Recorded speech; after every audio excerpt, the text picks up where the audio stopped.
आजू सिया दाई के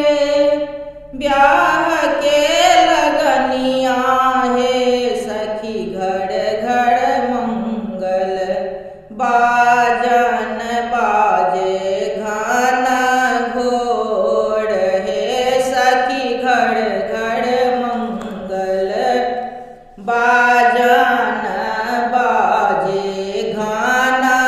घोड़ है सखी घर घर मंगल